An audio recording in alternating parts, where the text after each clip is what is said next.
All right, good morning, everybody. Today is Thursday, November 13th, 2014, and this is Before the First Cup with Jules here on UCY.TV. Good morning, everybody. How's it going this morning? It is chilly here. Actually, I don't even know what the temperature is, but it's got to be at least in the 30s. I would say maybe even colder than that. So happy Thursday. I actually got a good 9 hours of sleep last night, so I'm perky, which doesn't happen too often. I even found a cup to post for the show, and today is going to be the Mad Science Show, so you can figure out what that is going to be all about. DARPA has been at it again. There's all kinds of stuff, which makes me think that they've moved things to a next level. I usually don't see this much DARPA news all at once, so I think we're gonna take a look at that today. Yeah, here's something I wanted to mention to people, and I got a message in the UCY email I see right now about the same thing. All of a sudden, you know how like weird things happen, like things work great, and then all of a sudden something doesn't work anymore, and we've had all kinds of weird things happening over the last week. Out of the blue, the archives from each of the hosts' page do not play in Firefox anymore. And I mean, they're just simple MP3s. You can click on any MP3 on the web in your browser, and it plays in a browser window. And Firefox decided not to play MP3s anymore. And I know I just got an update just recently, and it was right after that it stopped. So I see someone saying, I don't know, it looks like your archives are blocked in Firefox, but that isn't it. It's Firefox itself. Go to Chrome or go to IE or download it and try to play it with your whatever your default media player is, and it plays just fine. Or if you have trouble with all those things, which I would highly doubt, but just in case, go to YouTube. And the majority of the archives are on YouTube as well. So just a note, not sure. I mean, that's something that's out of my control. The MP3s work on all the other browsers, just not for some reason on Firefox. And there's nothing I can do about that. I'm not really sure. But you know what? I don't let it get me down. We've had so many technical crazy things, especially over the last week and a half. And I was at that point again a few days ago where I was ready to play pickup sticks in the air. But I'm better now. 9 hours of sleep really helps me collect all my pickup sticks back together and put them into order. So they're in a nice little pile, all divided by colors now. And there's exactly 5 in each pile. All right. So anyway, this morning we're going to take a look at some of the crazy science that's been going on.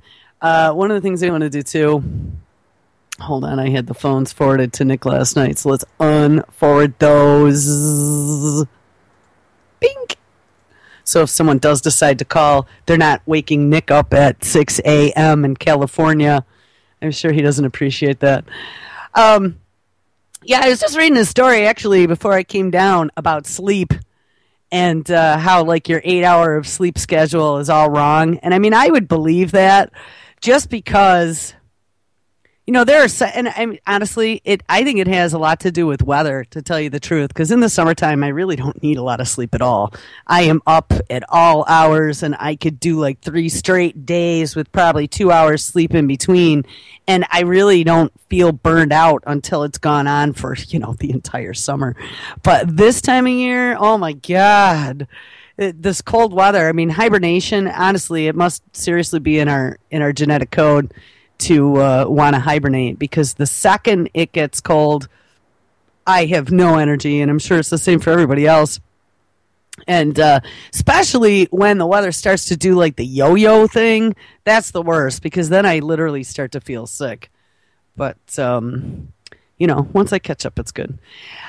Before we get to like DARPA and Google, I mean, honestly, there's just so much news between them. And the head of DARPA came out and gave a couple talks, and I saw she was talking about how this technology is so exciting and terrifying. Oh, really?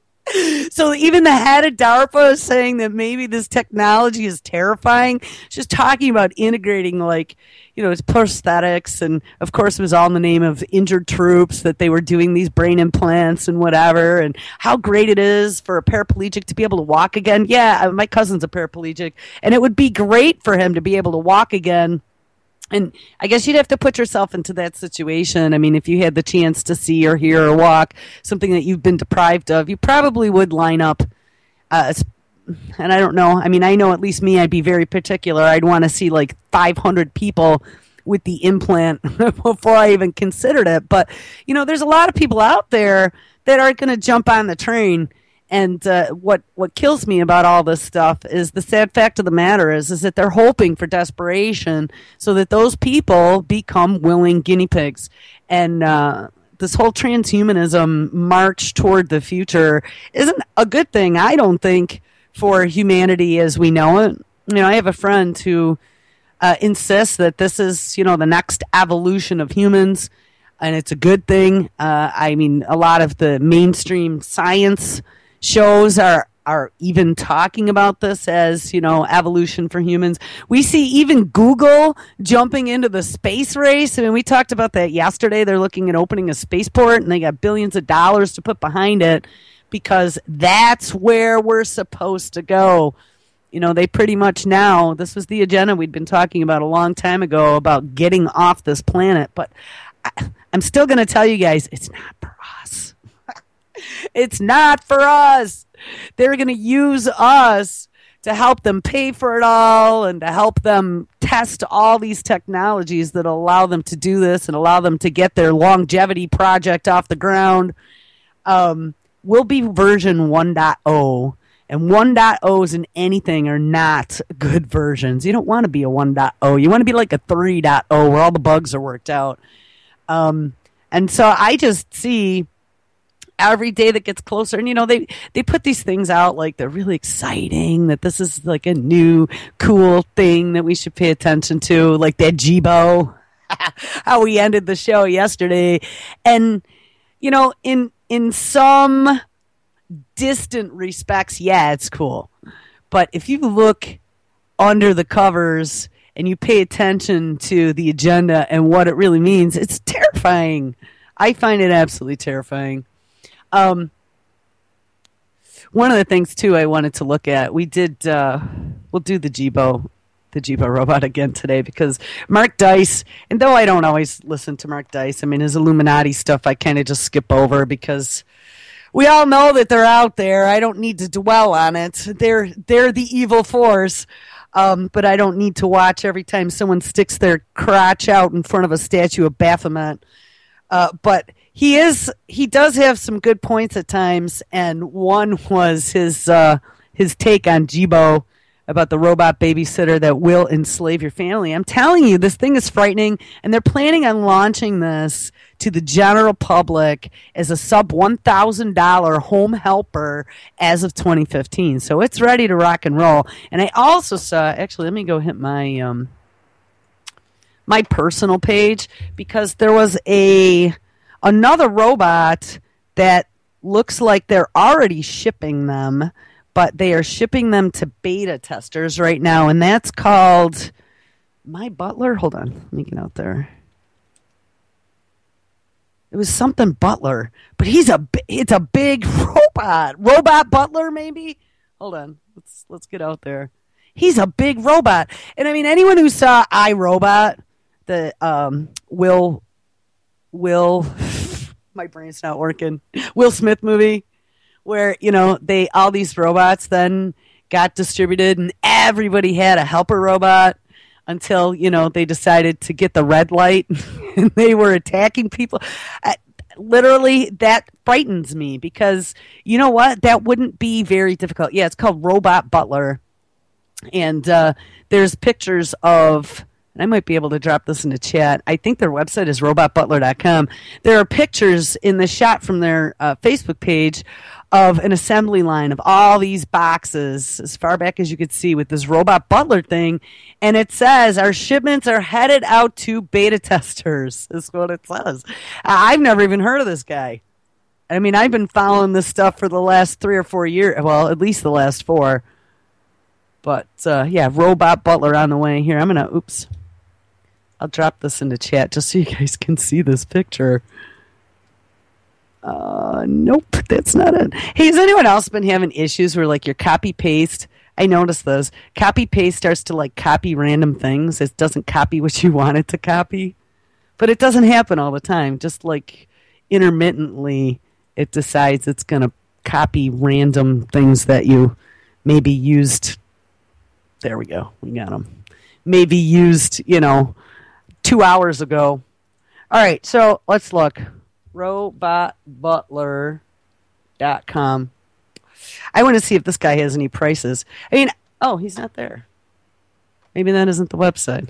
Talk about being prepared. We'll find him. Oh, well, looky here.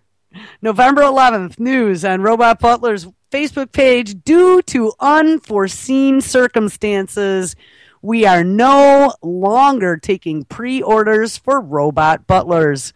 Orders already placed will be shipped as promised. So are they out of business already?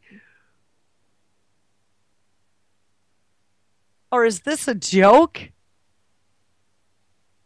No. This can't be a joke.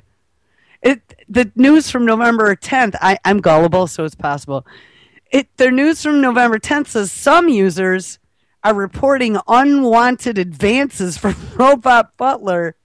Plug in your unit and do a full system refresh if disturbances continue. Like, what is he, like, trying to choke you in your sleep? How crazy. This has to be. Or maybe they're leaving, because it also says, to those in Englewood, California area, do not worry. Robot Butler 22.31.97 has been located and is currently in our possession. This has got to be a joke. It does say, though, reviews are in. Robot Butler is 5-star perfection thanks to CNN, BBC, News, and HGTV. So I don't know, guys. Somebody please tell me if this is a joke. But it sure as hell looks real. Unwanted advances. Oh, it's therobotbutler.com. Live in the future by living with the future. Hey, wait. We got a video here. Let me connect myself. Let's see if we got some audio. I know, this thing's pretty freaky. It looks like Atlas with a new skin. CNN, BBC. Oh, hold on. HG. Beep. My player is playing in the background. Yeah, unwanted advances. Somebody puts in the notes on the Facebook page, yeah, he was grabbing my leg. All right, let's try this again. So now it's just doing echo. Maybe if I back up. All right. There we go. Perhaps. Loyal. Cooperative. Family friendly. Beyond intelligent. A helping hand. At your service. Robot Butler. Live in the future. By living with the future. And that's all it says. Wow. So, I don't know. I guess stick around and see what happens to that one. So apparently they are no longer taking pre-orders. So either they have been like inundated with orders, or the rogue Robot Butler, he apparently needs some more work. That's pretty scary. So right then and there is the reason why you don't want a home butler or any type of here we go. Or any type of home robot that's going to insert itself between you and your family. And that's what Jibo wants to do. This Jibo robot thing, I'm telling you, I know that the first time I watched the ad for this, I was like, okay, this cannot be real because it almost looked like it was a parody. But it's not a parody. Here we go. I do have this one. I was looking for it yesterday and we couldn't find it. But we'll take a look at Jibo, and then I'm going to move on to the scarier stuff because this actually is the pretty mellow stuff. But coming in 2015, and that is not too far away. This is your house. This is your car. This is your toothbrush. These are your things. But these are the things that matter. And somewhere in between is this guy. Introducing Jibo, the world's first family robot. Say hi, Jibo. Hi, Jibo. Jibo helps everyone out throughout their day. He's the world's best cameraman. By intelligently tracking the action around him, he can independently take video and photos, so that you can put down your camera and be a part of the scene. Jibo, take the picture. He's a hands-free helper.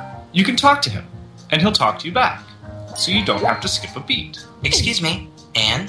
Yes, Jibo. Melissa just sent a reminder that she's picking you up in half an hour to go grocery shopping. Thanks, Jibo.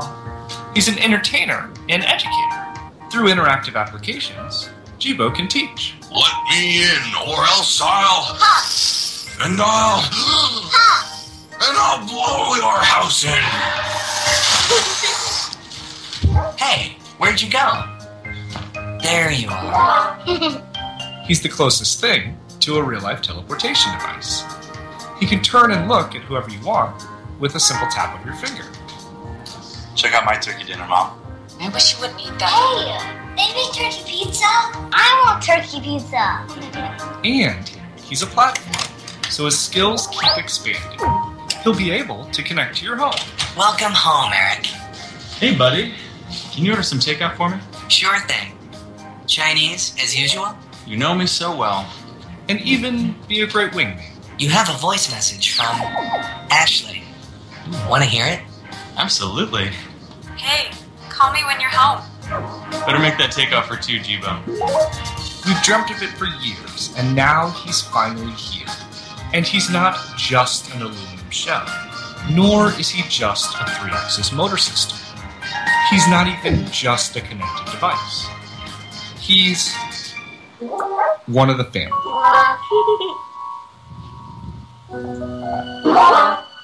Shh.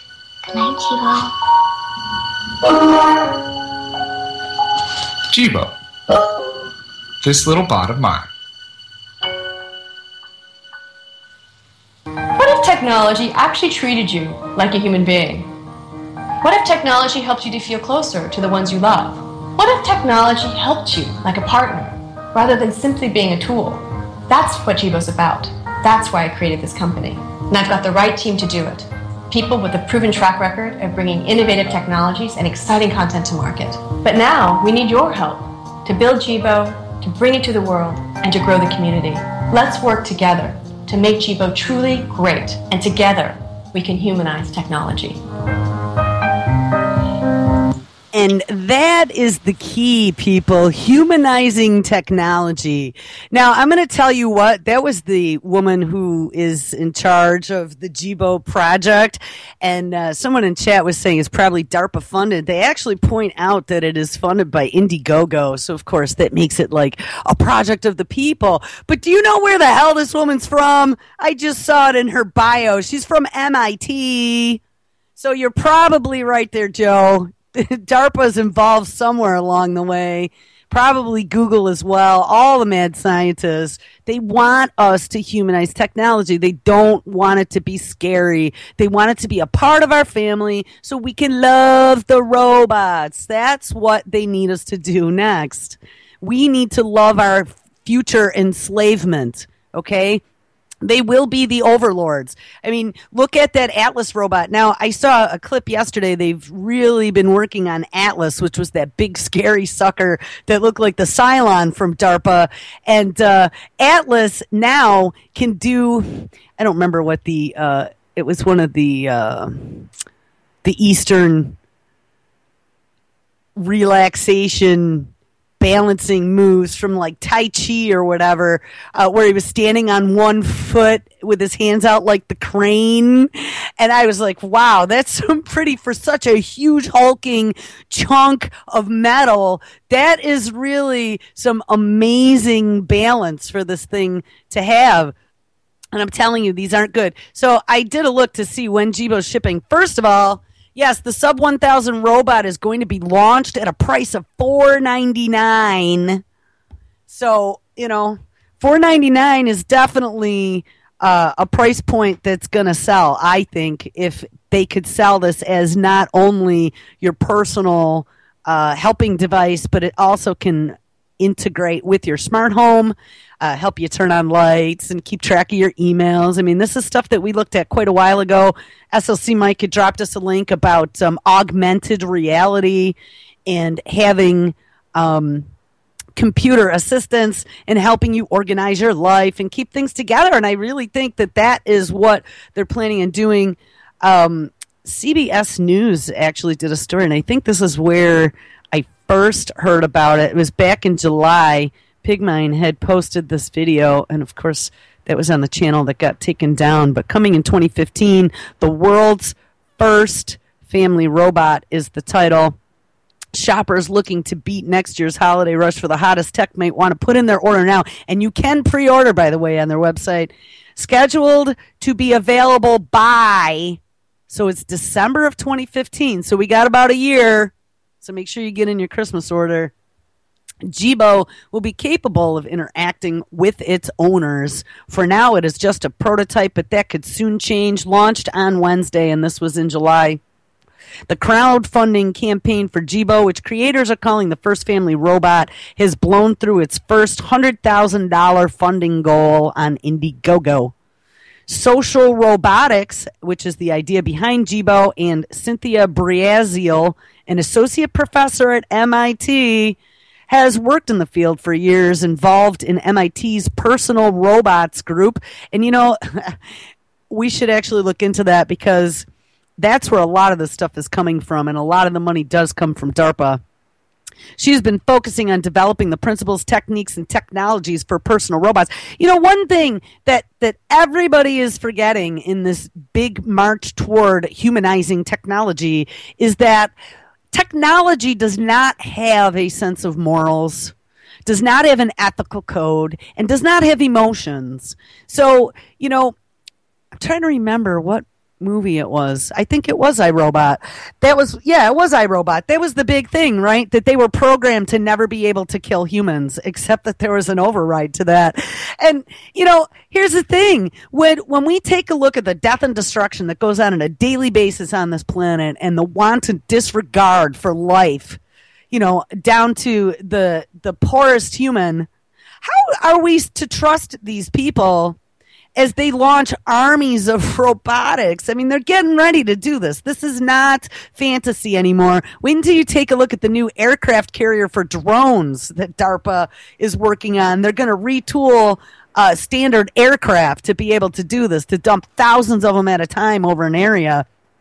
Put on a seatbelt, because all I'm envisioning is, we've been waiting for the cop thugs to show up, or, the militarized police someday and declare martial law. I don't think it's going to be the cops. I think it's going to be an army of Atlas robots just marching down your street. And what are you going to do? You can't plink them. Maybe get some fishing line and set it up.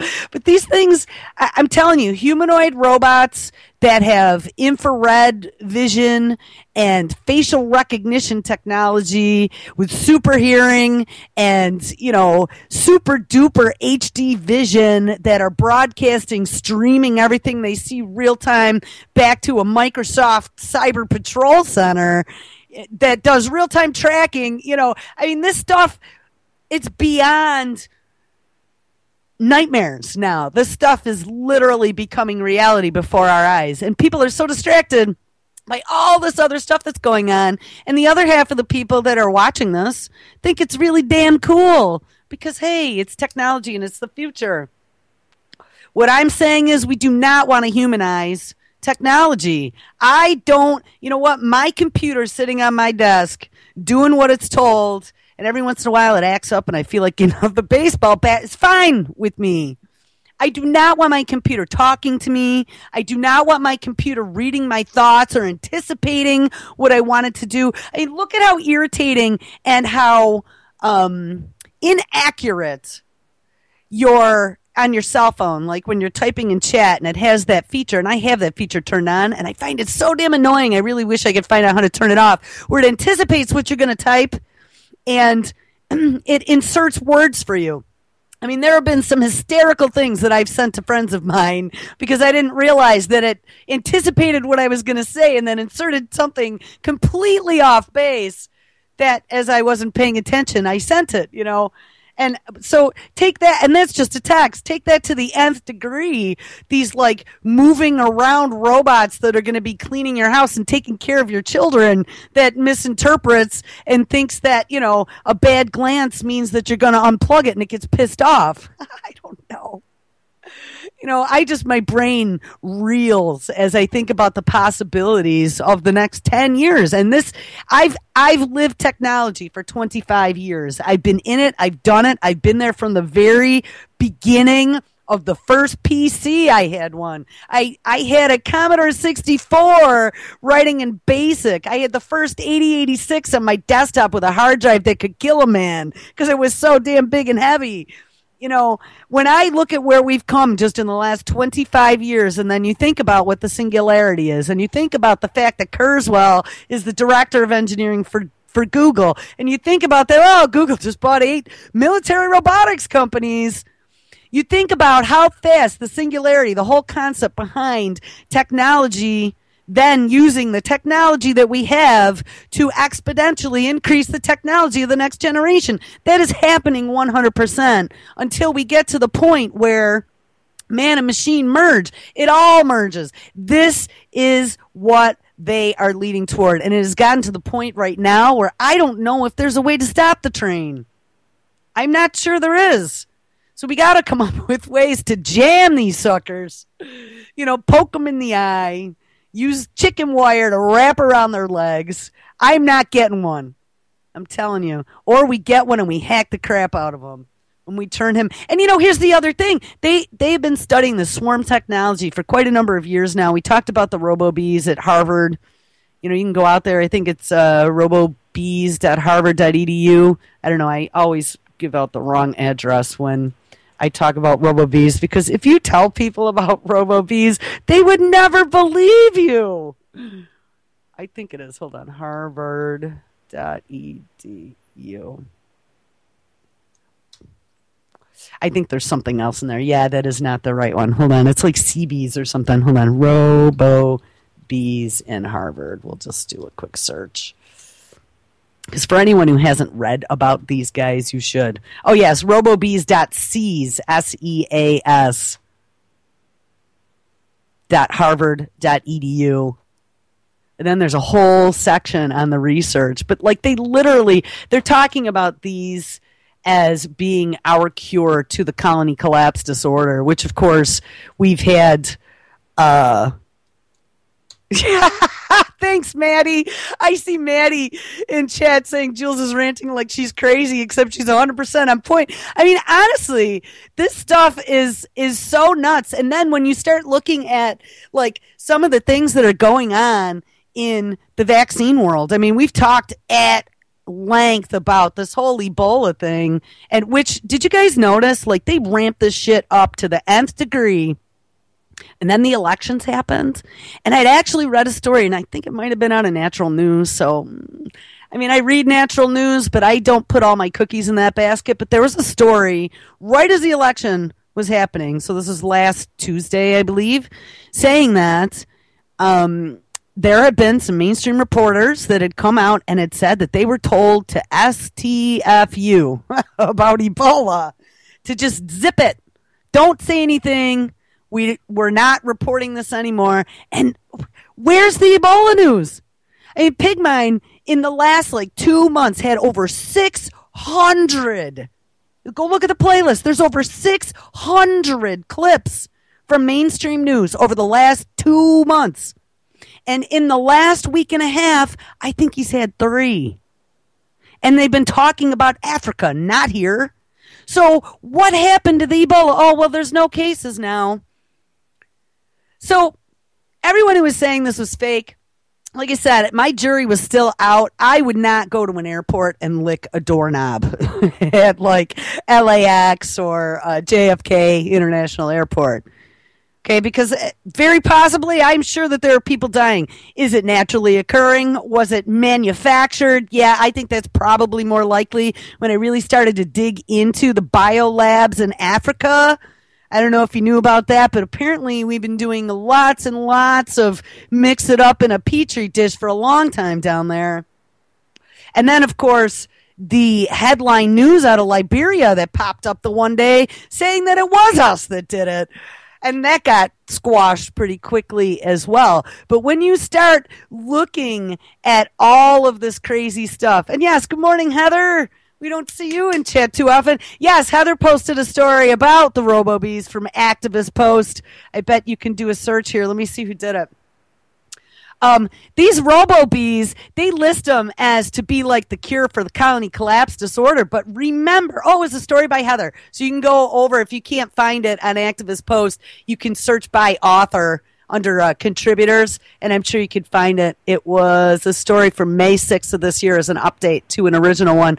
But here's the thing. They also sell these RoboBees as being able to do surveillance, being able, and if you look at a lot of what's happening with the farming now, how they're automating a lot of this farming, I did a whole series on that on my Before the First Cup page.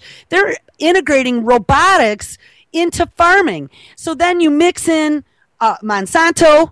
Now remember, Monsanto bought that company that was working on trying to solve the colony collapse disorder with the bees. And of course, that's now all headquartered down in Research Triangle Park in North Carolina. And I don't know about you, but at least my feeling is Monsanto's best interest is not to save the bees. They want to own it all, right? That's exactly what GMO food is all about, is to modify something that's natural, something that cannot be copyrighted or manipulated or owned, and turn it into something that they can put a patent on, and then control it all, and then charge as much as they want for it. And then do who the hell knows what else. And with this whole RNAi technology now that came out of this Ebola quote unquote outbreak, this is the way that they want to be able to manipulate our bodies at a DNA level. And dig a little bit deeper. We did an entire show on this. That same RNAi technology that they're looking at with this GMO tobacco, right? Pulling all of the big tobacco companies now with the big pharma companies, with DARPA, because we find out that a lot of these pharmaceutical companies working on not only Ebola vaccines, but smallpox and anthrax. It was all done under the guise of saving us from bioterror attacks. And I don't remember the name of the subgroup right now, but there is a group under the National Institute of Health that's called BARDA. And I thought, BARDA, that must be somehow related to DARPA. Well, not directly. I think it's BARDA is the acronym. It's not directly related to DARPA. It's under the National Institute of Health. But remember, they are also the ones that are part of this brain project that DARPA and Motorola and Google and Microsoft are all a part of. But underneath BARDA, there is a subgroup that is the joint something of biotech, terror, whatever, that they are developing all this crap under. So who also now is experimenting with RNAi technologies as a part of all this, but Monsanto. This is this new GMO 2.0. And people, if you start looking into this RNAi technology, they are literally going in and inserting stuff into our DNA. And they might tell you today, I saw these new GMO potatoes. Did you see this? And this isn't using this RNAi technology, but this is how they're going to start selling it to us, that they're healthier for you. So these new GMO potatoes that I know they were awaiting approval, and I believe it just got approved. You know, I think I might have posted that on my personal page. Yes, here it is. Genetically modified potato wins approval from USDA. They're selling these potatoes as they cut down on the carcinogens that are formed when you cook potatoes. So they're going to be so much healthier. They don't turn brown when you cut them, and they don't bruise as easily. So let's all jump on board and eat them. I saw that they also approved a GMO apple that doesn't brown, and they approved a GMO tomato. I mean, this is beyond alfalfa and soy like we had been worried about before. They now are getting into the entire fabric of our food chain, the entire fabric of our medicines, the entire fabric of the animal community. I mean, if robo-bees are not an example of how they are trying to take, and they do mimic, they've said this many times before, in all their robots that they tried to build, they tried all these different designs. And the ones that worked best were always the ones that they patterned after nature, because nature and evolution always got it right as far as balance and, stability and that type of thing. And I'm telling you, this whole robo-bee thing, if this Jibo and this robot butler is any type of indication, and now we talked yesterday about those mini drones that now have the simulated brain that DARPA just released, right? They're 6 inches square, 1.5 inches high. They can go anywhere. Oh, they could be used for surveillance, and they can learn and make their own decisions. Put that into a robo-bee. Now, I remember, too, those bees, in the very beginning, they were actually building them by hand. And then they discovered using a technique that was very similar to origami, because they are so small, they were able to come up with a manufacturing process. So these robo-bees are not being built onesie-twosie anymore, okay? These are being built on an assembly line by DARPA. Here, I did not talk about this GMO potato, so let me play this, because I was reading another story about this yesterday, warning my husband, because I was like, I like potatoes. We get organic potatoes, and I could tell you, the other day I only had like 2 organic potatoes, so I put a couple of the purple non-organic potatoes in there too, and I baked them. So I had 1 small organic and then 1 small non-organic purple potato next to each other on my plate. What a difference in flavor and texture. It was just unbelievable. The organic potato was like literally sweet and soft, and wow, it was like one of the best potatoes I've ever had. And the purple potato still was kind of crunchy, and it was really white instead of being almost like a creamy yellow inside. The organic was like a creamy yellow. And just imagine now, and I don't believe my purple potato was GMO, right? Because they haven't had GMO, but it probably has been loaded up with pesticides and who the hell knows what else. You figure it grows under the ground, it rains, it absorbs whatever it falls on it, right? They probably were both radioactive, though. But here, let me, is my Skype still on? No, it isn't. Let me turn this on. We'll just listen to this little clip about the GMO potatoes. So caution, people. Maybe if it loads. We get spinny page.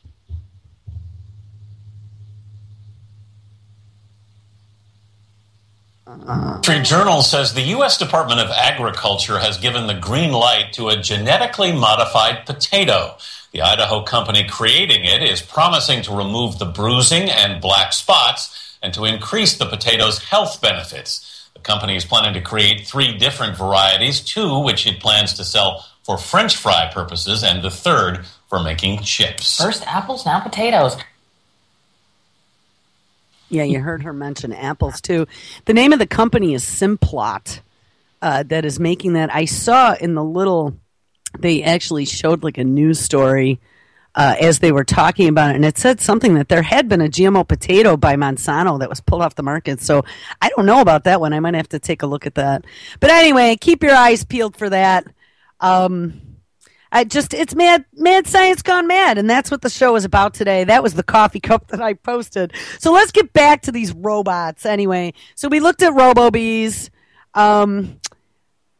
If anyone is interested, yes, there was an article on Activist Post done by Heather Callaghan. And if you wanted to look at the actual research, it is on Harvard's website. They do talk about some of the other military industrial companies that are working on stuff like this. BAE Systems is working on an insect-inspired robot, and they're calling these micro air vehicles. To me, this is what we need to be worried about, because if you're going to have these little robot drones that have brains in them, by the way, that can make their own decisions, have HD cameras that can tap into the neural network, and I think right near the end of the show, we talked about Google's new neural network. If you guys were here yesterday and you caught that one, if not, we can look at this quick. Because this is frightening. And knowing that they've been studying swarm technology for quite a long time in not only bees but ants, and trying to figure out how to do this like hive mentality, almost like if anyone was a Star Trek fan, the Borg, right? To have all of these drones, and literally they are drones, being able to act in unison and work together on a project and intelligently react to each other. Well, they're just about there, people. So let me read this again just really quickly, and I will drop this link about the Google Brain Machine, because I'm telling you, this is probably going to be at least a prototype for what controls all this stuff. Says a Google-owned company has built a device that combines the learning properties of a neural network with the computational ability of a computer. The combined architecture brings artificial intelligence technology closer. Google bought the London-based DeepMind technology startup for $400 million earlier this year. Now the company has revealed a prototype computer that mimics the way the human brain stores and recalls information in short-term memory. The device is called a neural Turing machine, NTM for short, and it is a novel kind of neural network. Such networks are similar to organic brains consisting of interconnected neurons, but rather than processing zeros and ones like a digital computer, such a network transmits input signals under certain rules. And again, this is Google, so remember who the head of technology is. Kurzweil. You know, all I kept thinking when I read the story is this is where Kurzweil is going to upload himself. This is his end resting place. And that's why they're working on this. I mean, this has been his goal for the majority of his adult life, is to upload himself into the machine. And when he first got chosen for that job, he came out and did an interview and told everyone that he pretty much has unlimited funds to do what he wants to do. And then we had Regina Duggan and quite a number of other world-leading neurologists and brain researchers now that have joined Google from all kinds of universities to work on these projects. And add to that the National Institute of Health, like I said, Motorola, where they're integrating all the smart home stuff, Microsoft, and you know, people, we got a big problem. Neural networks are good at finding patterns and information flow in the way our brain can easily recognize faces while regular computers can't is due to its neuron-based architecture. So listen to this. Recognize faces.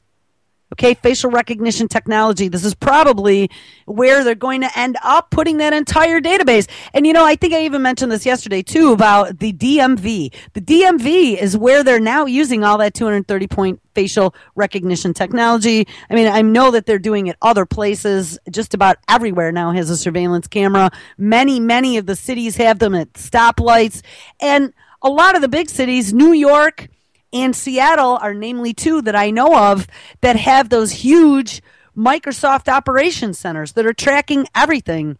You also had that Aegis DARPA financed drone that had that, I don't even remember what the the megapixels were, but it was like bazillions of megapixel camera that flies in flight over like a city endlessly, recording everything that is occurring and dumping it to a database. And the camera was using the technology that they, again, got from nature, from the way a fly's eye works, where it has thousands, if not millions, and I don't know, I don't have the story in front of me, but I mean, it's a large number of HD cameras all on a dome. And that's how they can get this wide format, widescreen HD every second rewind to see what happens. Surveillance. You know, there was a story back probably 6 months ago that had talked about these new super high altitude drones that could get a picture of your face from like 20 or 30,000 feet. And we've known for many years that they already could take pictures of license plates, but now they can recognize you from distances that are way above and beyond anything that you could get while pretending it was a clay pigeon, if you know what I mean. I still want to be able to do that, but I think that my fantasy of being able to pop drones with a shotgun someday in the future isn't ever going to happen. They're out of our reach, A, as far as altitude now, and B, as far as size. You got a Robo-Bee, I don't know how many shotguns you're going to be able to aim at a Robo-Bee, okay? They actually are literally about the size, maybe a little bit bigger, but, you know, give them time. Everything gets smaller in electronics. Eventually, they will be the size of bees, and I will guarantee you we will not be able to tell them apart without close inspection from natural bees, except for the fact that most of the natural bees will probably be assassinated like they are currently right now. You know, this colony collapse disorder, I know that they've paid a lot of attention to the nicotinoid pesticides, and that very well may be a part of what is going on, but I don't think it is the whole story. You know, when I first saw that interview with Dr. Huber back from a few years ago with Dr. Mercola, and I've talked about this many times before, where Dr. Huber was discussing in his research, he's a I don't even know, agricultural scientist or veterinary. You know, he deals with animals and crops. That's what he does.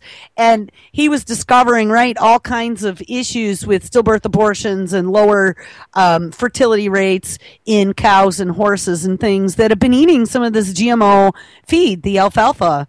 And he had also discovered, though, that around the crops, he had found this stuff in the soil, and he didn't know what it was, but it could not be classified as a bacteria, as a virus, or as fungal. And when Dr. Mercola was questioning him, he's like, well, what do you think it is? And he says, well, I mean, I'm not really sure what it is, but it's a new life form. You know, whatever that is, you got to figure it's on crops, it's in the soil. Well, the bees got to be pollinating that stuff, don't they? Who's to say that whatever this new life form is that Monsanto has intentionally or inadvertently created, and I'd almost say it was probably some mad science experiment, right, for taking microbes out of the soil or something of that nature. So now they're going to have to sell you, you know, special fertilizers on top of the pesticides for your crops. Who knows? But I honestly think that part of the colony collapse disorder is whatever this quote-unquote new life form is that Dr. Huber talked about in that interview with Dr. Mercola. And I've never seen really any definitive answer since then, or anyone else really talking about that since Dr. Huber. So if anybody's looking for something to research, that might be a good one.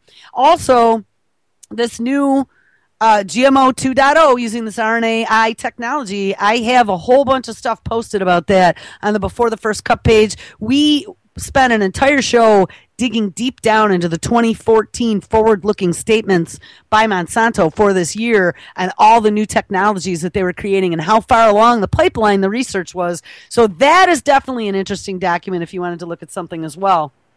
All right, let me get back to this neural Turing machine, freaking Kurzweil's wet dream. Okay, so it says that they're good for finding patterns, blah, blah, blah, blah, blah, as well as facial recognition. They can also be taught to complete tasks better than digital computers, which need programmer-generated code to execute a job. Yeah, these just figure it out for themselves because they can quote-unquote think. The drawback of artificial neural networks is that they cannot work with memory the way that digital computers can, or at least that was until the neural Turing machine was built.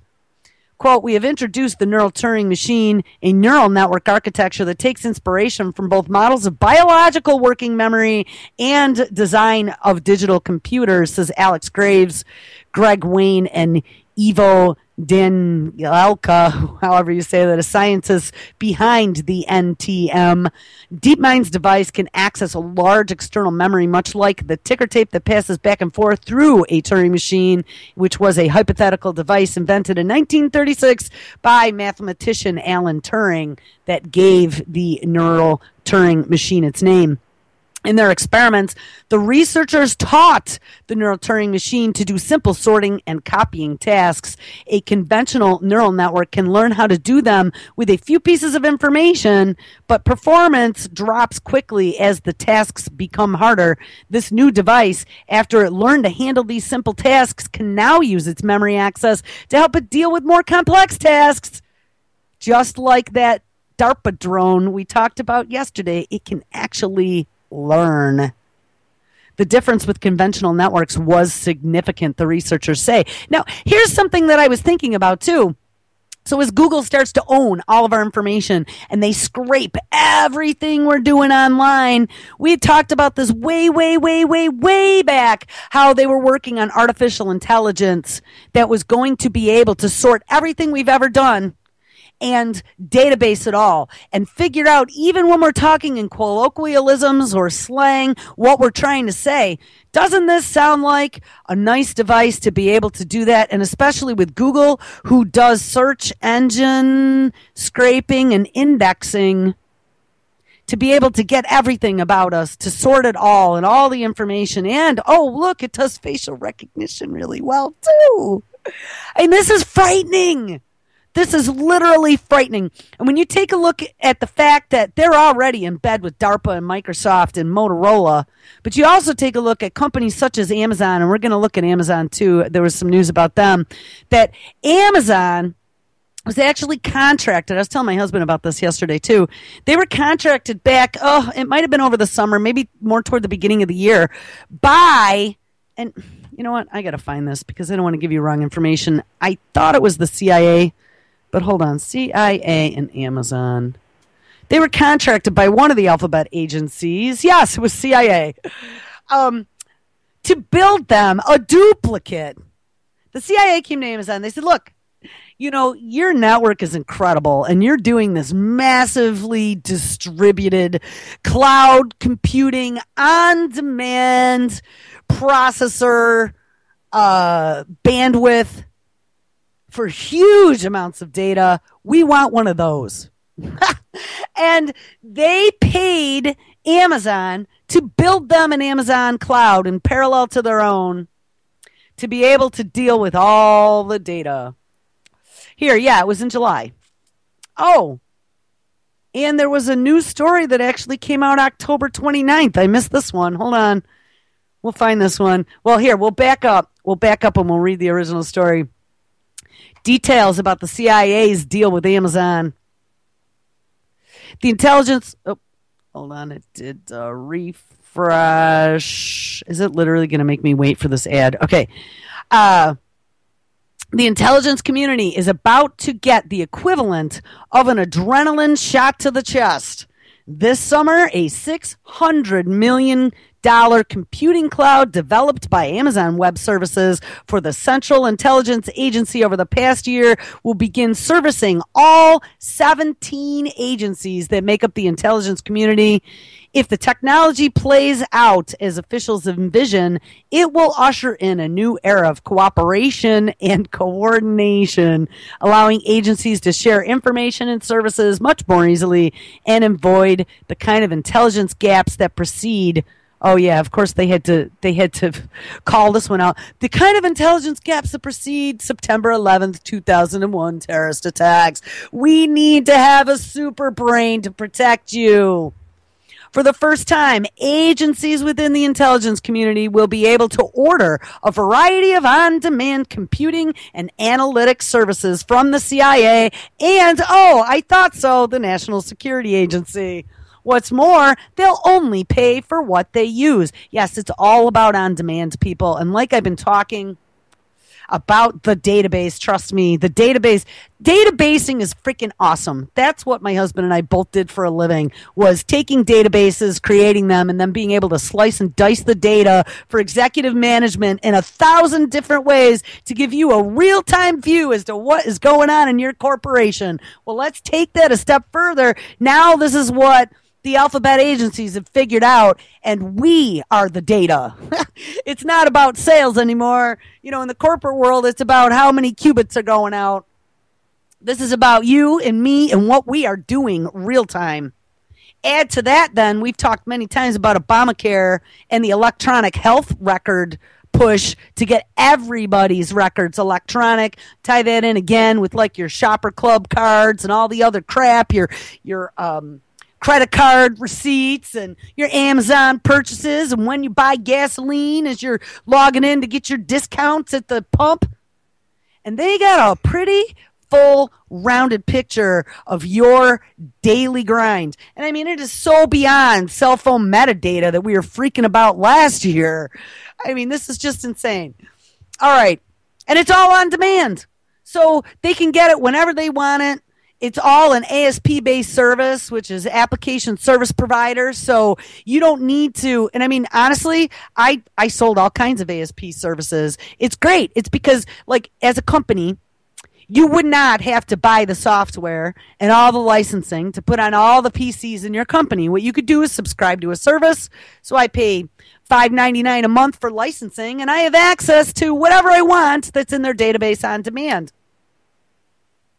I don't need to buy the $1,000 software and then pay the $100 licenses and then hope that my database doesn't crash. It's all now hosted in the cloud, which, of course, is where they're trying to push us to put everything. And one of the things, too, that you're seeing, you know, there was a big push probably, I'm going to say probably about 97 or 98. This is when I was a tech and I worked for that large distributor. One of the things they were really trying to push in the computer marketplace back in those days was back to the dumb terminal. And they were selling these dumb networkable terminals. They weren't like the old school green screen, but they were pretty close. They had a graphical user interface on them now, so they weren't like a DOS-based unit, but they had no hard drive. And the way they were selling this was, administration, as far as being a network administrator, is going to be so much easier because you could push updates down to your entire network in an instant. You didn't have end users downloading shit that gave them a virus, because if they downloaded it, it went to their folder on the server that you, the admin, had control over everything. And back in 98, that didn't sell.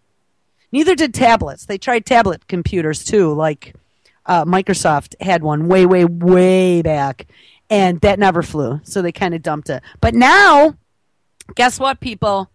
Everything. They are trying to push everything in the cloud. Google has their Google computer. I don't remember what it's called. No hard drive. Everything goes on your cloud drive.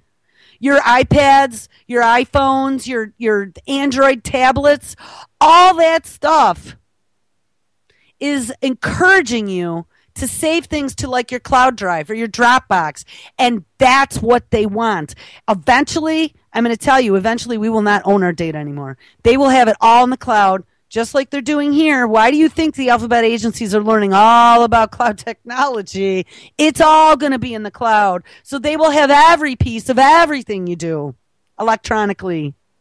And then add to that all the surveillance cameras and all these mini and micro drones that are going to be zipping all over because the FCC gave us all kinds of approval. The FAA, gave us all kind of approval to launch drones. And remember, Amazon is one of the companies that got approval for doing deliveries. When we know now that they're in bed with the CIA and the NSA, makes a lot more sense now, doesn't it? All right, I'm going to finish the story. The vision, so this is the vision of cloud computing, was first outlined in the Intelligence Community Information Technology Enterprise Plan, championed by the Director of National Intelligence, James Clapper, which I believe he went up in front of Congress and was caught lying about a bunch of things. And the the Chief Information Officer, Al Tariskic, almost 3 years ago.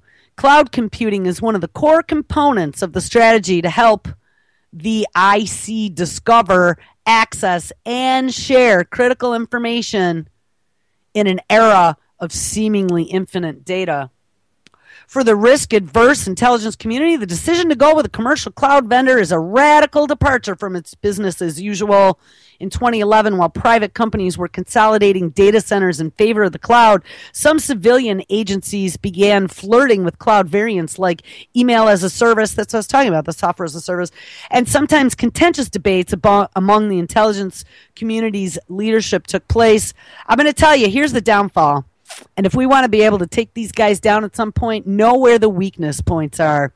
The weakness points of software as a service, as information in the cloud, is that if that internet connection is shut off, if that T1, and I'm sure that the CIA and the NSA probably has some pretty hefty fiber running direct to the cloud. They probably are their own ISP. They have direct connect lines. But if those lines are cut, they lose their access. So just know that. Make a mental note of it.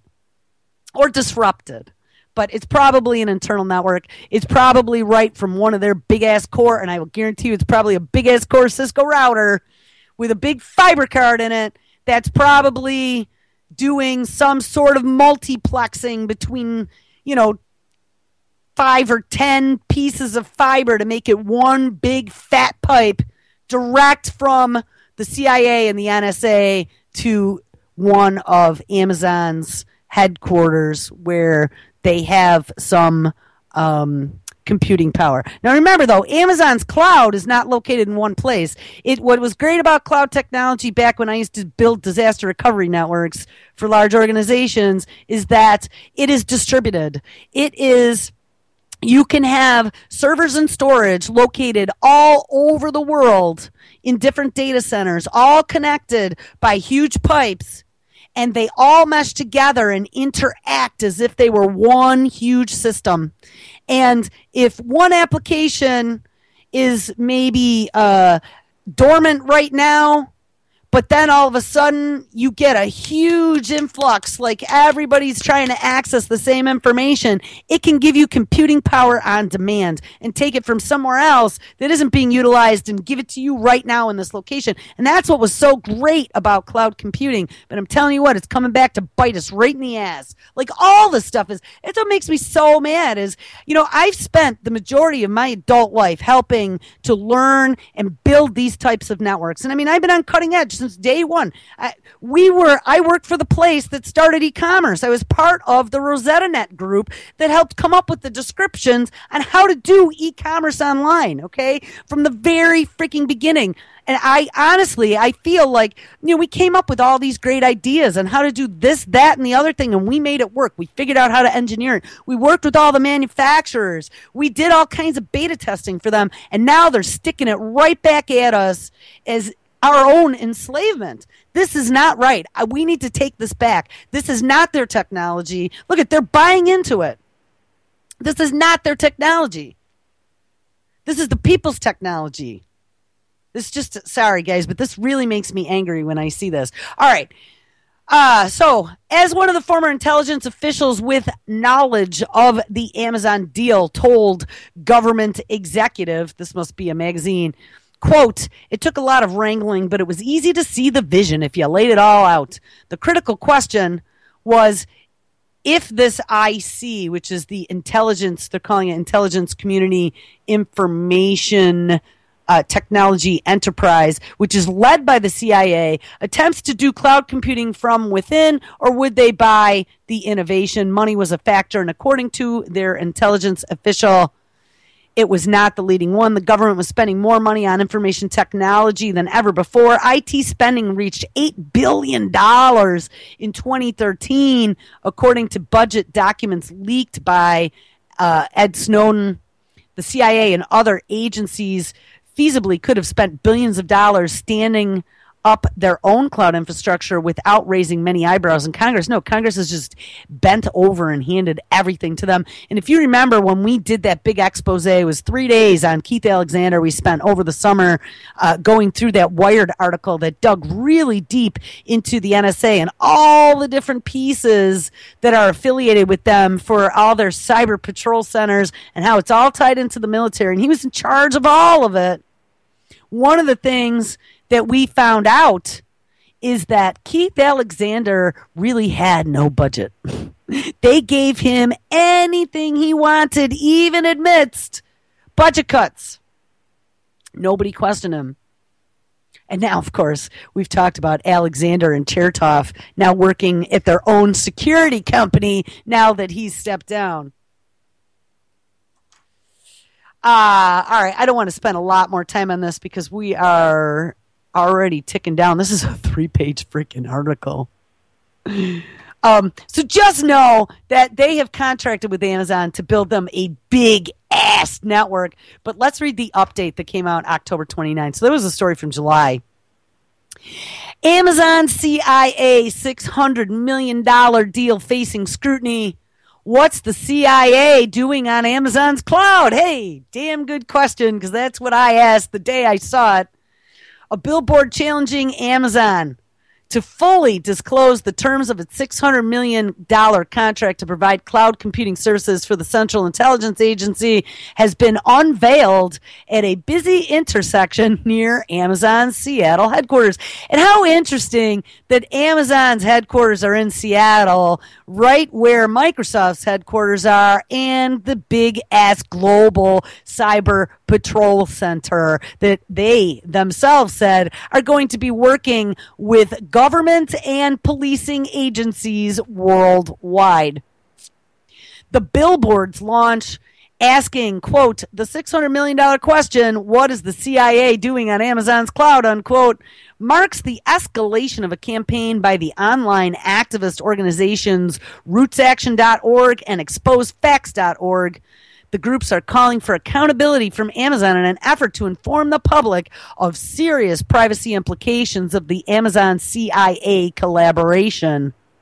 The positioning of the 48-foot wide billboard on Amazon's doorstep in Seattle follows a Roots Action petition calling for Amazon's founder and CEO Jeff Bezos. And remember, Jeff Bezos also gave an interview talking about the longevity project. I think they called it the Immortality Project. So they're all involved. All the rich guys want to live forever. Amazon founder and CEO Jeff Bezos to make a legally binding commitment to Amazon's commercial customers that it will not be providing data to the CIA. Amazon is the world's largest online retailer, the same company that stores vast quantities of customer records and even provides cloud storage services, and they absolutely do, to commercial customers, also stores the CIA surveillance data, yet the actual terms of the Amazon CIA agreement are still secret, says Norman Solomon, executive director of the Institute for Public Accuracy and co-founder of rootsaction.org. To see the billboard, click here. Oh, hold on. I'll drop this to you guys in chat. That's awesome. I guess Dane, one of Dane Wigington's cohorts, did something very similar for geoengineering. They ended up getting some sort of financing to, well, it's not showing up in chat here, so let me, I don't know, put a few dots in front of it for some reason. You guys can go there. Yeah, one of Dane Wigington's cohorts has also raised money for doing a billboard, and I think they were trying to do them around the country about geoengineering. So it seems to be getting a lot of attention, too. Amazon now averages 162 million unique visitors a month to its website. And think about all the things that they sell. I mean, remember when way back in the very beginning when we were questioning how private our private data is, and it came out that they were surveilling our book purchases. Do you remember that? And if you bought a book that they would consider like the anarchist cookbook, right, that they would consider to be, terrorist material, you ended up on a red watch list right off the bat.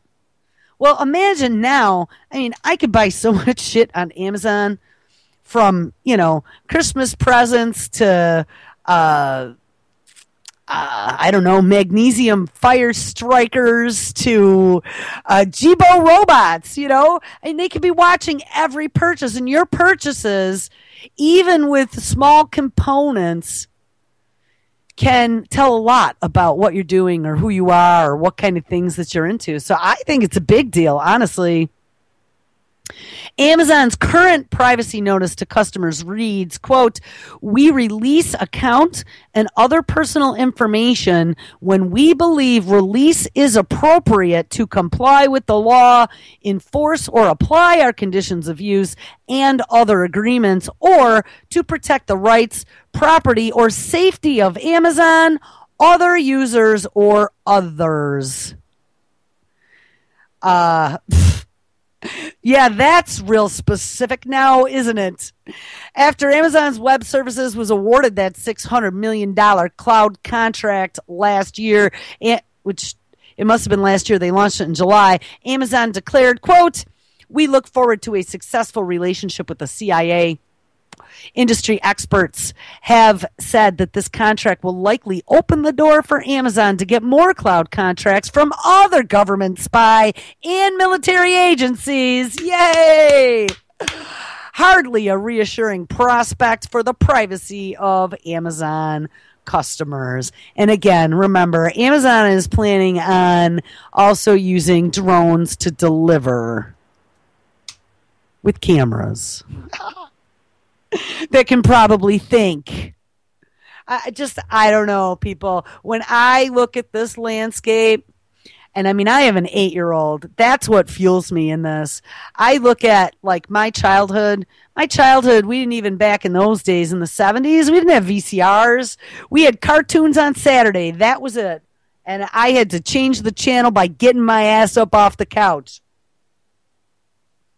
So when you look at just in one generation, maybe two, I was almost 40 when I had my daughter. So maybe 2 generations, if you consider a generation 20 years. So if you look at in 2 generations what has happened, and add to that now, I mean, with the singularity coming fast and furious, we don't even have to wait another 20 years for our worst nightmares to come true.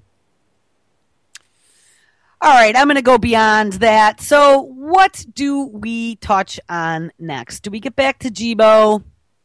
Or why don't we take a look at this? So we all know about smart homes, smart technology, some of the stuff that they are working on, and probably the one that got the most press was the Samsung smart TVs with the cameras, the facial recognition. One of the things that we had read about in the very, very beginning of these smart TVs was about how with this digital rights management, and remember, a lot of these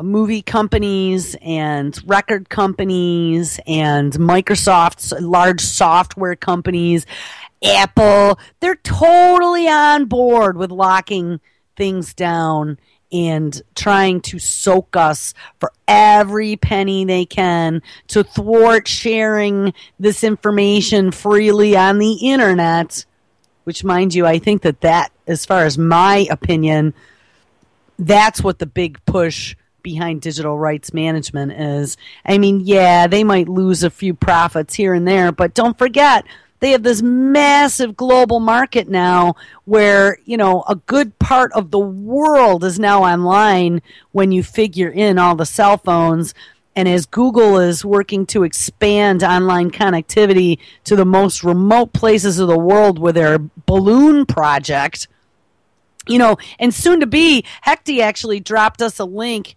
and I don't have it in front of me right now, but it was a company that was doing high-speed satellite, not only internet, but TV and all this other stuff that not only was going to be used for commercial purposes, but they were also targeting it to military purposes.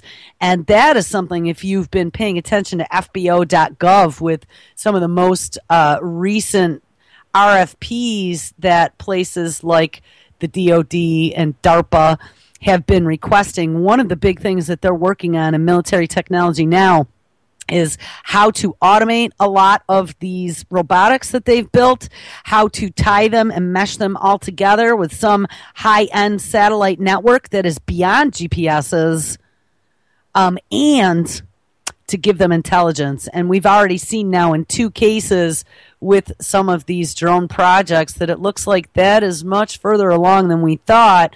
And, really start digging into some of the Brain Project and how far along they've gotten in that. And you'll start to see the bigger picture. We are way behind the 8 ball. And this is just going to start popping out of every corner. Like, we've been sitting here talking about this, but we still think it's the future, and it's not. I mean, the fact that Jibo is coming in 2015, he's going to be your new family home robot. And we still actually got to look at that Mark Dice thing about him being your enslaver. But anyway, getting back to the digital rights management and the Samsung TVs, one of the things that I read about in the very beginning is that one of the things that they were talking about using the cameras and the recognition for was to figure out how many people were in a room watching a movie, because there are laws. Did you know that? There are licensing laws and copyright laws that after a certain number of people watching a show or a movie, something that you purchased, once you reach a certain number, and I don't remember what the number was, it was like 10 or whatever, it becomes public display. It is no longer considered for personal use only. And there, if you want it to be technical by the law, there is another license that is required for public display versus personal use. And so they were discussing how great it was going to be for companies that offered movie services or like on-demand movies, if they determined by using the built-in camera in your TV that you now had enough people in the room to be considered public display, they stop the broadcast until you I don't know, use PayPal or whatever and send them some money to cover you for all the people in the room. Talk about invasive. And that's in your own living room. Add to that like the Xbox and the Kinect cameras and all the other technologies that are out there. I mean, your cell phone that can turn its camera on at will, turn the microphone on at will, your smart TV that can be listening to what's going on in your room. Google can be listening to what's going on in the room and feed you ads based upon what it hears. That's all legal, people. All right, so I want to read a little bit of the story. This is by Nick Sorrentino on his Against Crony Capitalism website. Samsung smart TVs record private conversations, and then it's not just Google and that. They're transmitting this data to third parties. This is not total news to me, but I think it might be for many of our readers. I use an Xbox for smart functions on my TV, but I never connect the Kinect's camera and microphone, which allow me to control the TV with my hands. But in theory, it also allows someone to see into my living room. And I'm going to tell you what, I was actually reading about some terrifying technology about a week ago that was talking about now that they have cameras in these TVs, there might come a point when we can do two-way interaction with things that are being broadcast to us on television. Think about that one for a minute. All right, back to the article. I am not saying that there is anything really nefarious going on here yet, but hey, maybe there is. But one should be informed. It seems to me that the first company to build a smart TV with deep encryption would do very well. Encryption that even the government can't break. The technology already exists and the feds are fighting it. Well, Yeah, we could say that. But like I was saying yesterday, with DES and triple DES, with encryption and VPN and all that stuff that 2004 brought into play, we thought that that was secure as well. And then we found out that there was some open source code that the alphabet agencies actually kind of put out there in the very beginning. And so none of it was secure to begin with at all. It says, no doubt the managers will outlaw such encrypted devices if they can. The market has a solution to this potential intrusion. The only way the violation of privacy continues is if the government makes sure it does. From the DC Clothesline, the policy, a summary of which is also posted online, ominously advises users to, quote, please be aware that if your spoken words include personal or other sensitive information, that information will be among the data captured and transmitted to a third party through your use of voice recognition, unquote. Now, what the hell is that? So they're going to be capturing your passwords, private information, your family discussions. Junior forgets and leaves the box on, and you and hubby are having an argument in the kitchen. They're all going to have all your private business. Like, this to me is so far above and beyond. It makes me not want to ever upgrade anything. It makes me want to pull my old school TV that I have down in my family room and go put it back upstairs. You know, I mean, people don't even realize, and they sell this shit. It's so cool because guess what? This newest thing, and I just saw, and it literally was Amazon, was it not? I think it was. Oh, yes, it is. Hold on.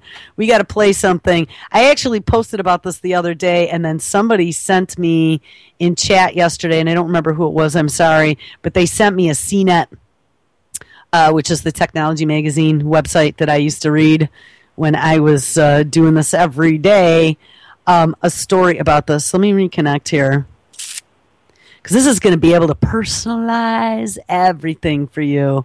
All right, here we go. This is Amazon's new Echo. It is a Star Trek-like computer for your home. Amazon has created the Star Trek computer for your home. I'm Bridget Carey, and this is your CNET update.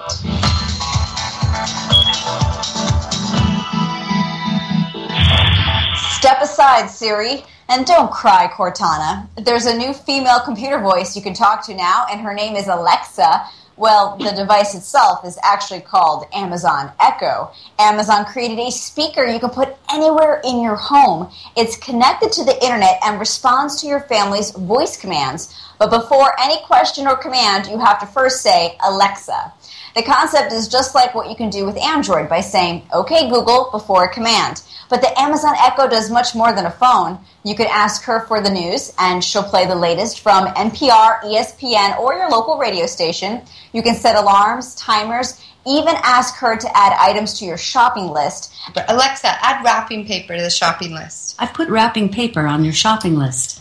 Alexa, how many teaspoons are in a tablespoon? 1 tablespoon equals 3 teaspoons. And of course, it's a giant speaker so you can play music. The speakers send out audio from all directions, and you can stream from several music services. At the top near the light ring, you'll find 7 microphones with technology that can hear you from any direction and while music is playing. It seems like a fascinating smart home device, but we haven't tested it out for ourselves yet. Right now, Amazon's limiting purchases to those who ask for an invitation on the website amazon.com/echo. It'll cost $200, but Prime members can get it for $100. In other news, there are big changes for Microsoft Office mobile apps. You can now create and edit Office documents for free. Previously, Office apps required you to pay for a subscription to create documents, and now Microsoft has opened up access and refreshed the design. Word, PowerPoint, and Excel each are standalone apps on the iPhone. There's also an Office app for Android tablets, but that's not out yet. You can sign up to test a preview. With the free versions, you can do some basic things like edit fonts and save to OneDrive, but more advanced formatting requires that Office 365 subscription, and that starts at $7 a month. Wait, but I am going to stop because let me get this echo stop. Bitch. I have to kill the connection to make that echo stop. The one thing that's interesting, well, a few things.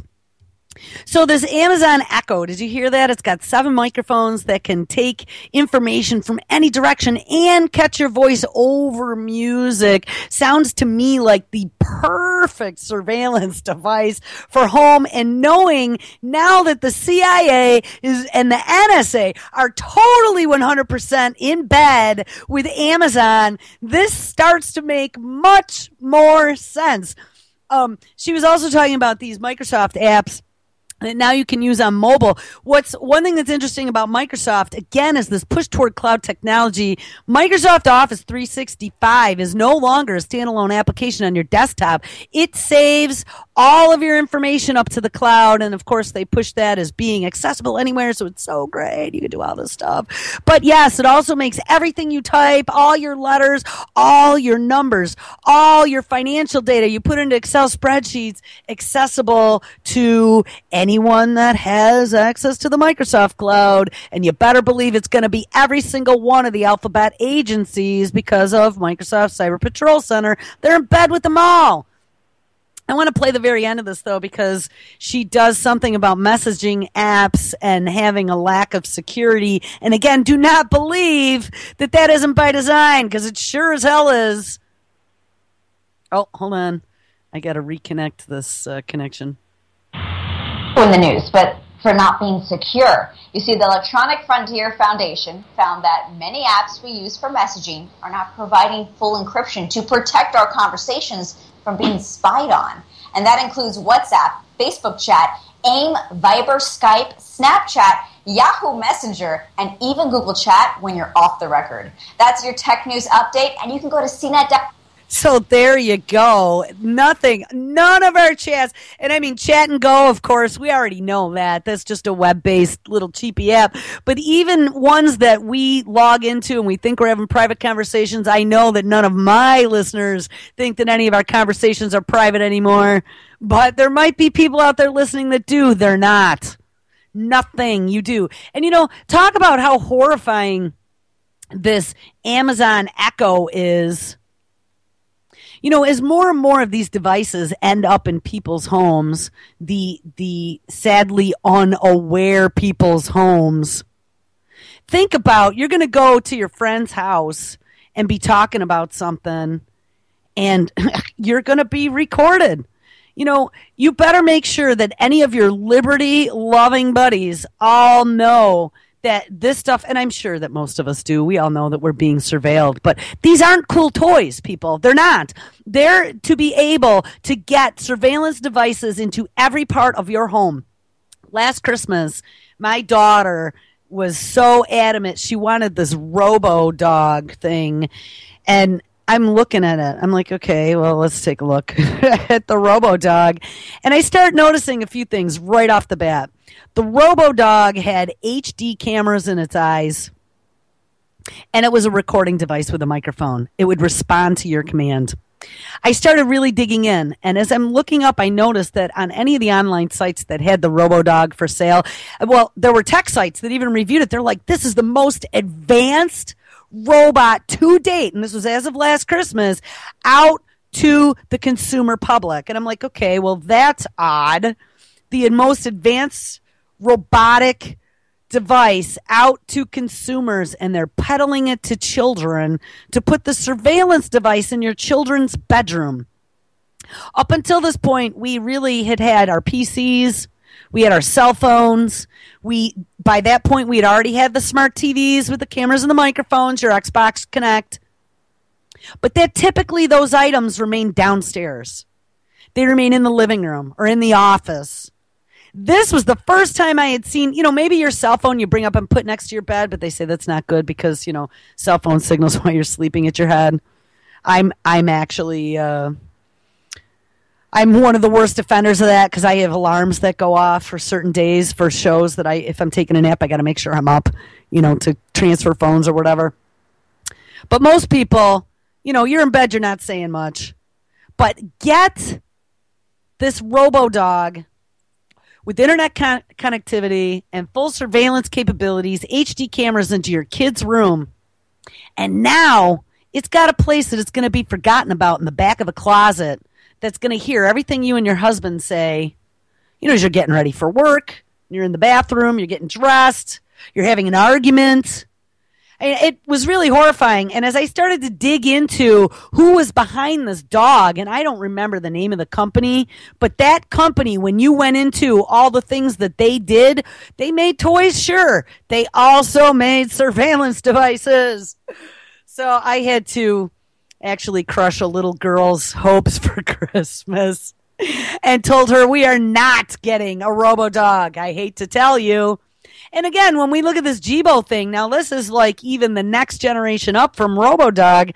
Now Jibo is going to be interfacing with your family and reading your children books. They also can help with cooking, and as well as this Amazon Echo. I mean, this is going to be implanted, and they want it to humanize technology, like we said in the very beginning. Let me find... I do want to take a look at Mark Dice's thing talking about Jibo, and then the director of DARPA actually gave an interview. So we're going to take a look at this too. But here, this is Mark Dice's clip. And hold on, we got to pause. I don't know if he's got an ad. Yeah, hold on. And then we'll connect myself. So this is the Robo Babysitter. I don't know. My parents do think that I'm insane, by the way. Just so you know, like when I talk about this stuff, they think I'm totally crazy. All right, here we go. The government is spending $10 million to build personal trainer babysitting robots to help watch over children to, quote, influence their behavior and their eating habits. It's called Robots Helping Kids, and they're going to deploy robots into homes and schools to teach your children, and they're going to be socially assistive robots to help your kids learn to read, appreciate physical fitness, and perform physical exercises. Oh, that's right. Just like in 1984, the Orwellian Nightmare, published in 1949, Big Brother was making people do toe touches. That's right. Slave, bend over, touch your toes. Your Obamacare bill's getting to be too expensive. This on the heels of the new Jibo social robot being apparently built, taking orders for these things. Have you seen this? It's the world's first socially fun robot. It's the family robot. Get a load of this. Here's their commercial where it looks like just this big Orwellian all-seeing eye that has facial recognition systems built in, and it watches you. Look at Jibo. Yay, use your face scan to read who we are. Oh, there we go. Yeah, it has facial recognition scanning systems. Take a picture of us, Jibo. It's always listening to you using voice audio recognition. It's so hard to just pick up your camera and take a family photo. You need Jibo to do it. Yay, the family. Look at that. Just absolute demonic dirtbagness. Yes, it's Jibo, the family robot. Yes, Jibo was created by Cynthia, however you pronounce this demon's name, the director of MIT's Media Lab. Oh, that's great. Let's have a robot in your house. Our new robot overlords, apparently they're coming. Jibo, this is real. I mean, they're taking orders for Jibo now. The feds are spending $10 million probably to build a Jibo type of a robot that's just always watching you, always listening to you. Facial recognition systems. I mean, the facial recognition televisions have been out for years now. They didn't quite catch on just yet, but the televisions have facial recognition scanning systems, voice recognition. Just Google's building robot humanoids now. Bill Gates spent $1 million trying to develop galvanic bracelets to monitor how engaged students are. That's right, your test scores aren't good enough. We need to equip the students with wearable tech to monitor in real time how they're thinking. Hey, wearable tech, it's all the coolest rage. Just let's have a direct connection to the government based on your vital signs, your personal health statistics. That's right, step right up, slaves. Beta test the mark of the beast. That's right, test out the mark of the beast prototype, peons. Absolutely incredible. Everybody loves Jibo. Look at this. It's the world's first family robot. It's part of the family. It just always watches you and listens to you. Look at this. It's so hard to just pick up your phone. You need Jibo. Hi, Jibo. Oh, how are you, little buddy? Look, it just looks like a big all-seeing demon eye, like in 2001: A Space Odyssey. And this little demon here is, oh, it's great. Everybody needs it. The kids love Jibo too. Look at this. It's reading to her. It's watching her while she's, just in her bedroom there. That's great. That's fantastic. So the government spending $10 million to basically build Jibo type of demons to watch over your children. Literally, this is a scene out of 1984 where Big Brother and through the telescreens were commanding people to exercise. Bend down further. Yeah, that's right. Bend over, Winston Smith. Bend over and take a big one from Big Brother. He loves you. So there you have it. It's time to resist this Orwellian tech. It's time to start reverting back to old-fashioned systems. Newer is not better. If you've seen some of my videos in the past about the Wi-Fi insanity, I get a Wi-Fi water bottle. It helps tell you when you're hydrated. Don't worry about it. Don't just think for yourself. Let your Wi-Fi water bottle just alert you when you need to take a drink. Yes. The Wi-Fi fork counts how long and how many times you pig out from your face to your plate. You plug that back into your Wi-Fi app, and it determines, oh, I'm sorry, you've had 75 forkloads of spaghetti. Just cut that down. Your Obamacare bill is going to be too expensive. But hey, Jibo likes you. It's your facial recognition family robot. Absolutely incredible. So it must be resisted. We must shame the trendy tech pieces of trash that are accepting this. No, I'm sorry. It's supposed to be a human teaching your kids. It's supposed to be a parent reading to your children. It's supposed to be a parent influencing the children's eating habits and exercise habits, not a frickin' robot helper, family-friendly piece of trash. Subscribe to my channel if you're new. Check out some of the previous videos, the playlists. Check out my book, Big Brother, The Orwellian Nightmare Come True. It's in paperback on Amazon.com, or download the ebook right now.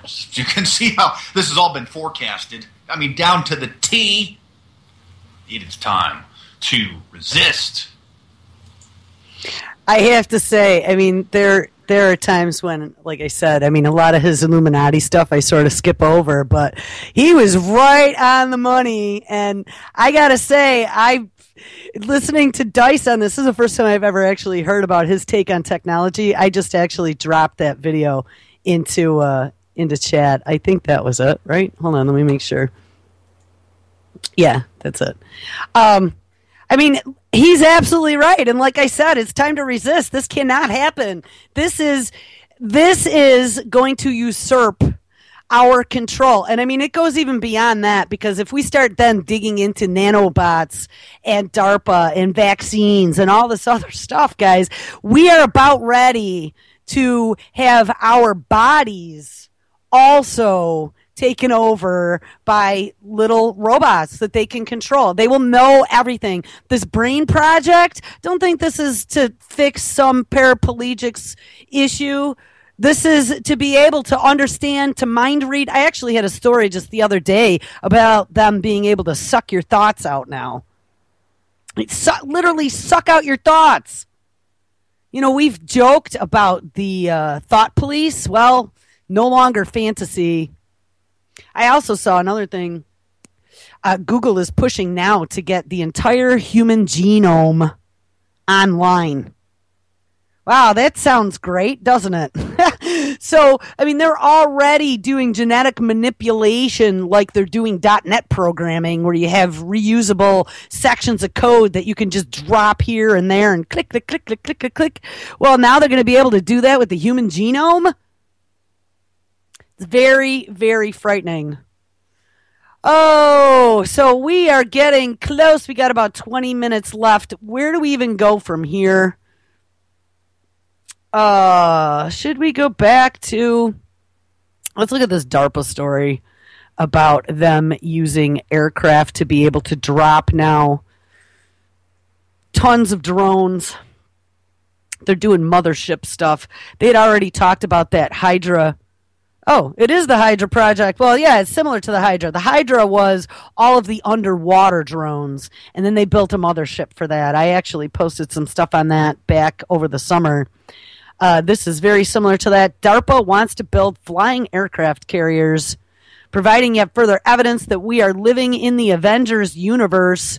The U.S. military's futuristic tech agency, which I'm sure he's meaning DARPA, has announced that it is soliciting ideas for converting existing large aircraft into flying platforms for launching drones.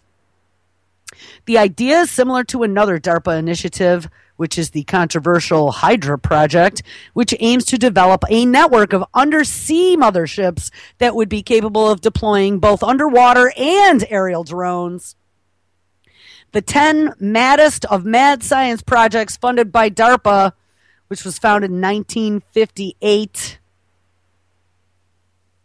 I didn't know that they created Sputnik. Well, that's interesting. This new project, called the Distributed Airborne Capabilities, sorry, no cool name or acronym this time around, also builds on current DARPA research, which aims to create drone squadrons. Isn't that what I told you? They've been working on the swarm technology. The RoboBees were a big part of that project. So this aims to create drone squadrons that will have the ability to behave collaboratively during combat and surveillance missions.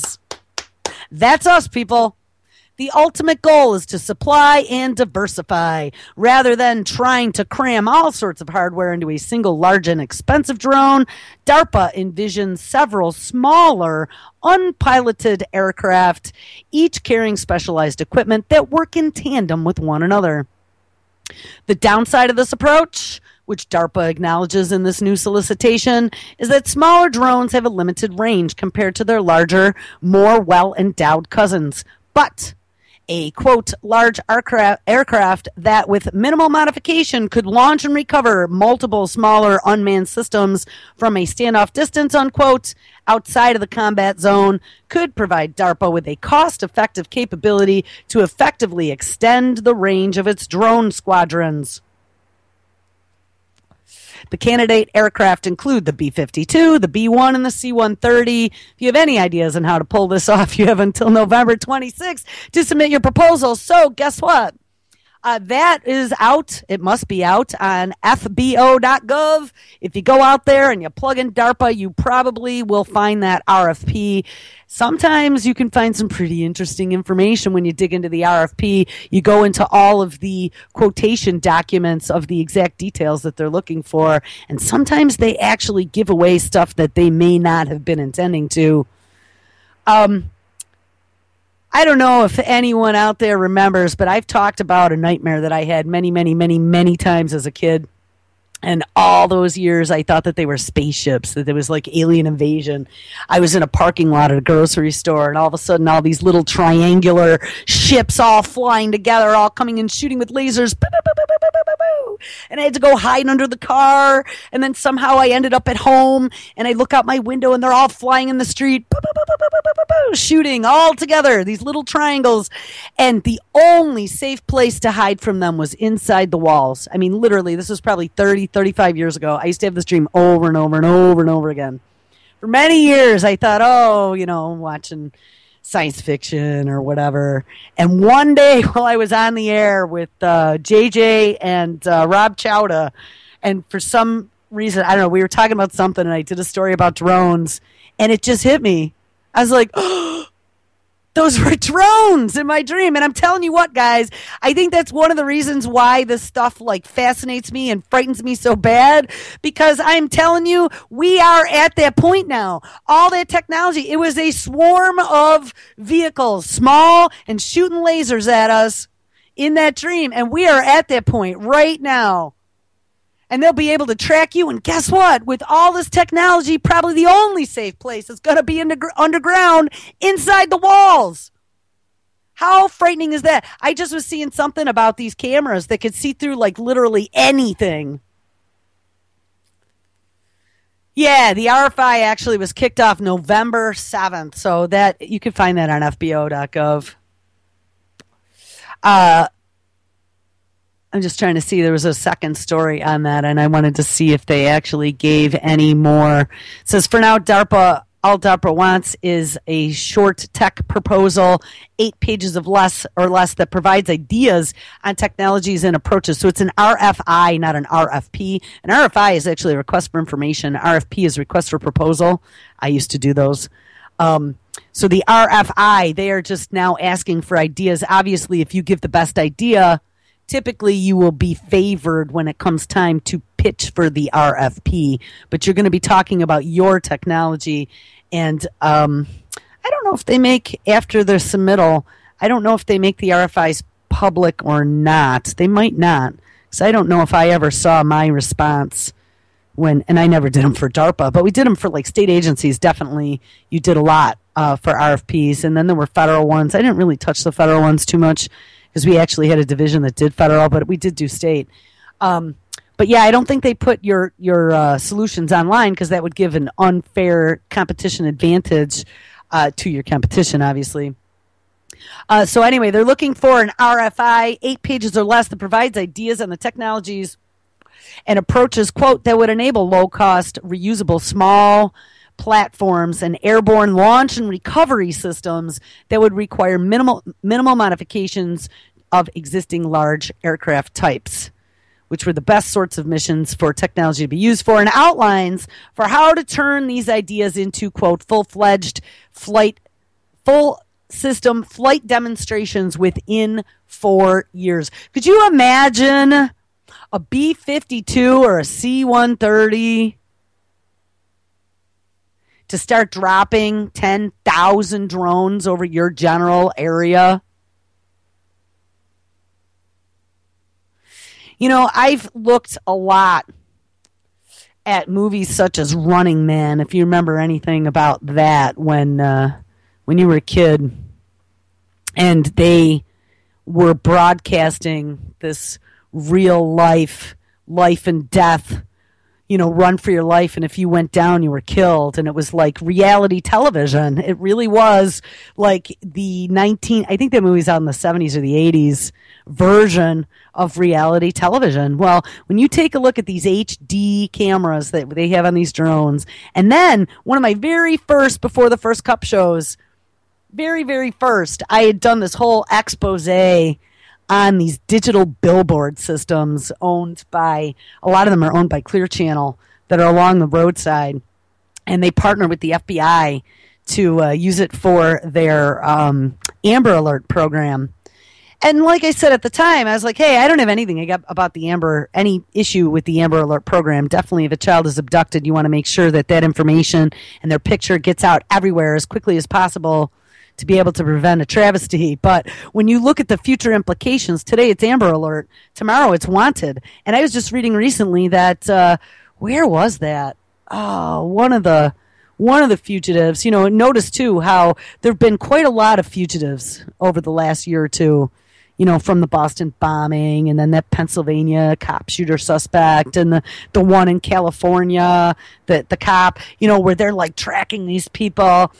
Who's to say that one of these days those digital billboards and these hunter drones aren't going to be broadcasting you live, real time, on a billboard with your picture, and then while they're tracking you, wow, isn't that going to get ratings as they're doing a real-life, real-time manhunt? And as we're finding, all these news agencies like CNN have these mass layoffs because they're losing viewers, and they're making it now more a quick story format, more commercialized stuff that's going to be exciting.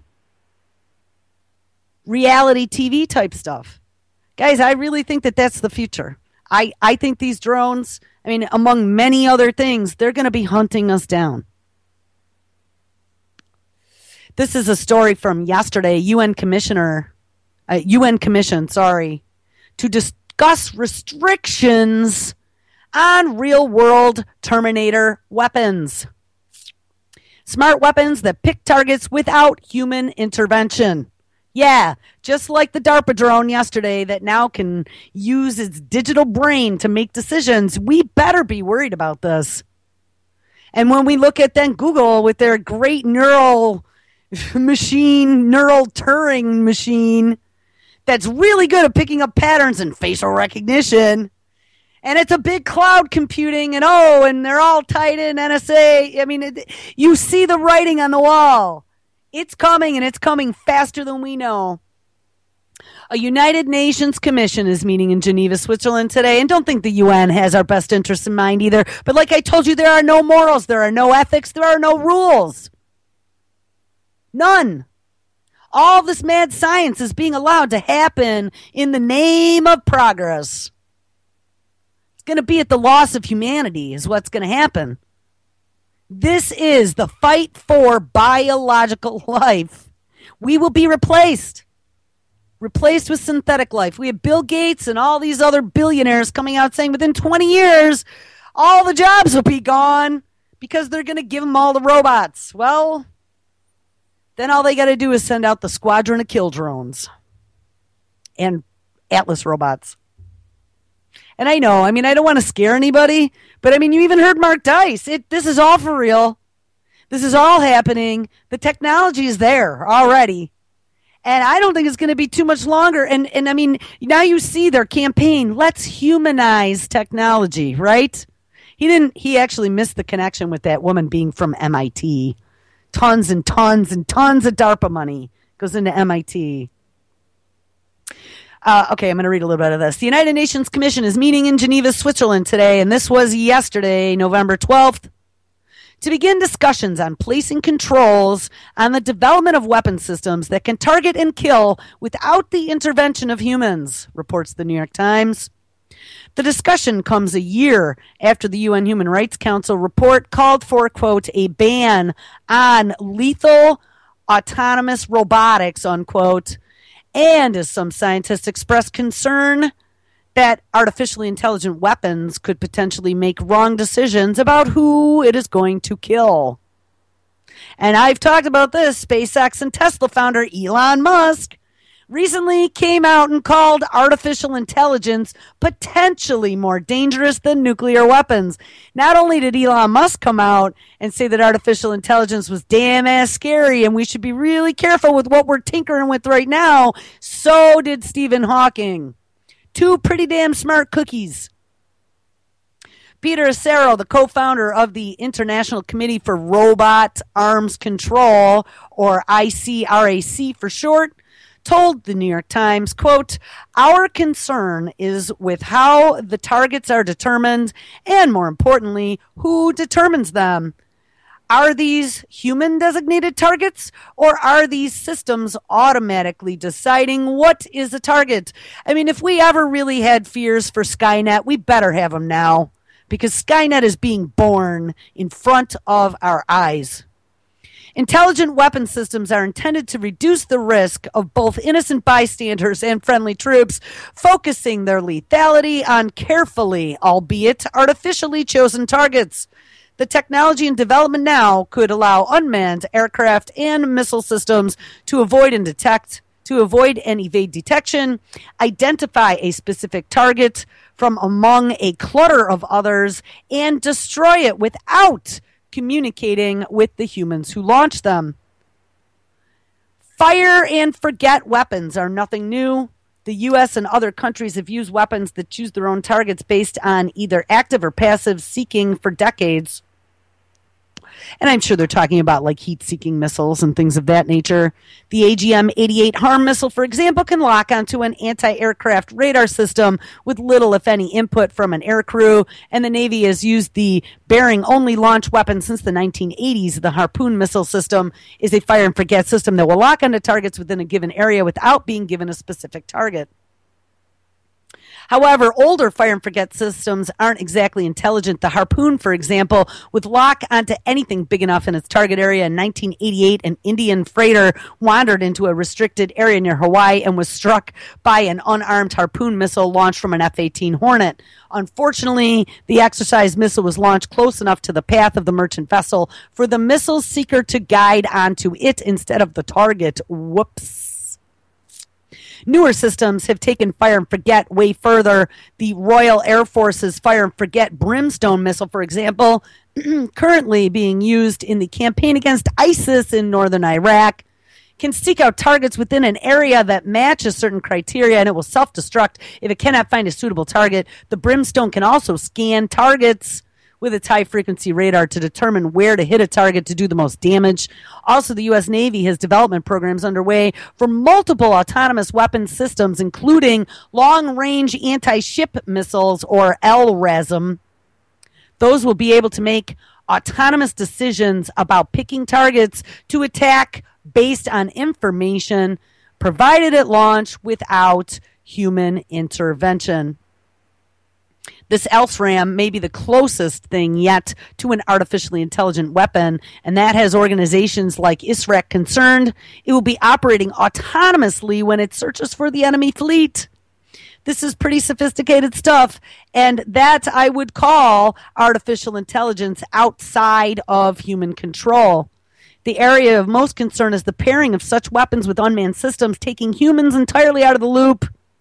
The Navy is planning an unmanned carrier launch airborne surveillance and strike system, which is the follow-up to, hey, we've talked about this many times, the X-47B test drone program. Remember that X-47B was the baby space shuttle that came from the belly of the space shuttle that was supposed to be the device that we used to ferry supplies to the International Space Station before Obama unexpectedly decided that we had no funding for the space shuttle program anymore and shut it down.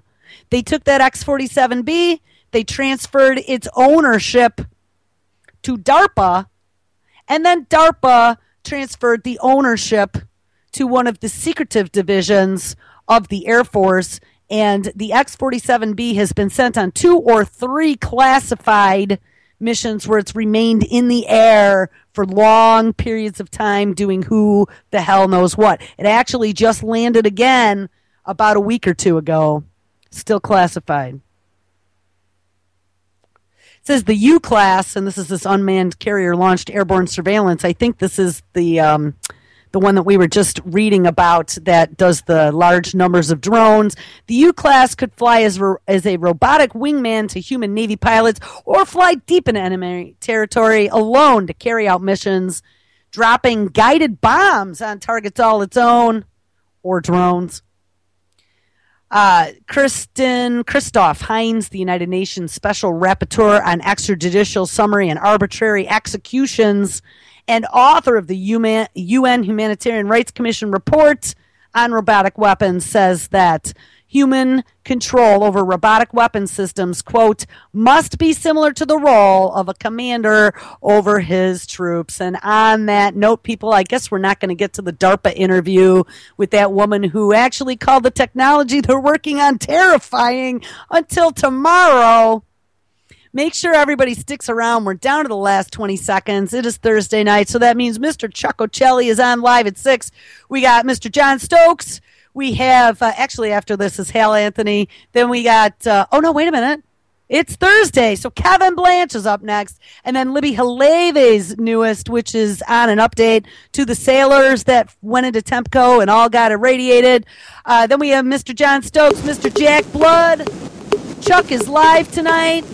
Drew and Chuck are on live tonight, so make sure you stick around for Thursday. Thank you, everyone, for hanging out with me today. I hope I didn't scare anyone too much, but you need to pay attention. All right, guys, everyone have an awesome Thursday, and I will catch up with you later.